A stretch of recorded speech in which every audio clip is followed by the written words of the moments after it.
by a means testing instrument. They are not an arbitrary figure. A means testing instrument that has been in operation since 1996. I don't know whether the people from Higher Education Loans Board are here.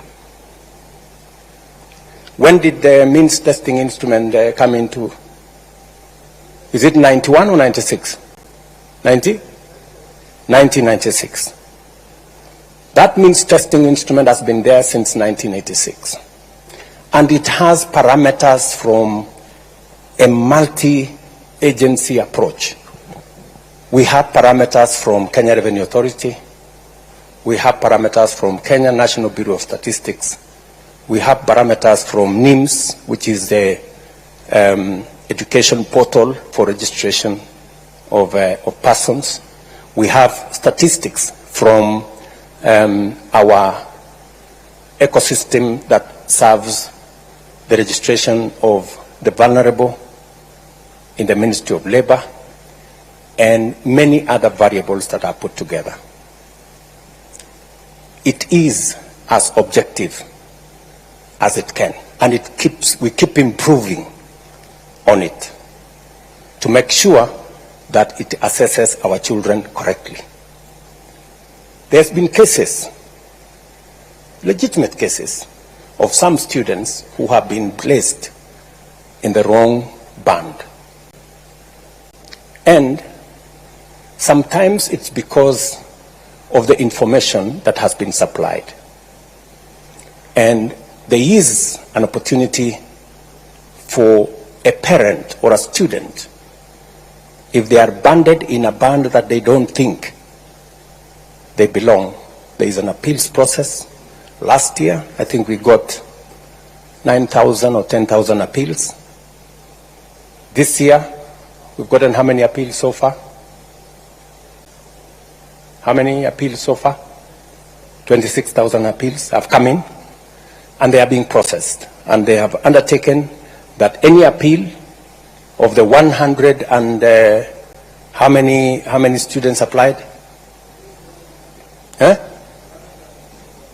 134,000 students applied, 26,000 have appealed, and they are being processed. They've given me their word that the processing will take 3 weeks, and every parent or student will get their responses. Yes, sir. Especially if they have supplied information and corrected the information that's sometimes in the portal.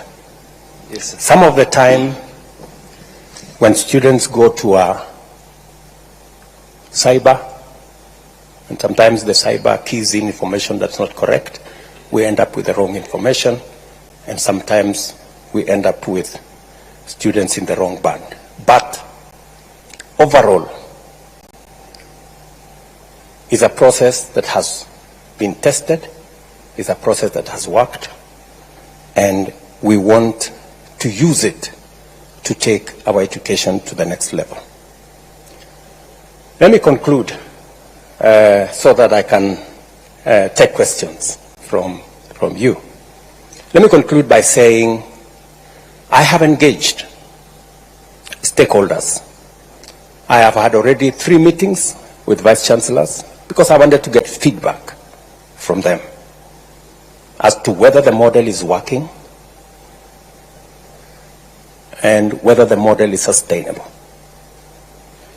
In all the 3 meetings, the vice chancellors and the managers of our universities have confirmed to me that the model is working, and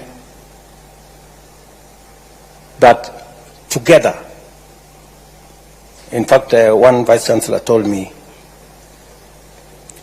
when he told the people in his ecosystem the model is working, he was told, yeah, it's working for the university because you can now afford to pay your suppliers and salaries, but it's not working for the student and the parent.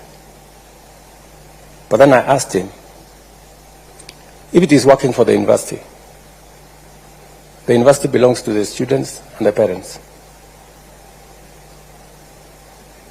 Or at least so I think.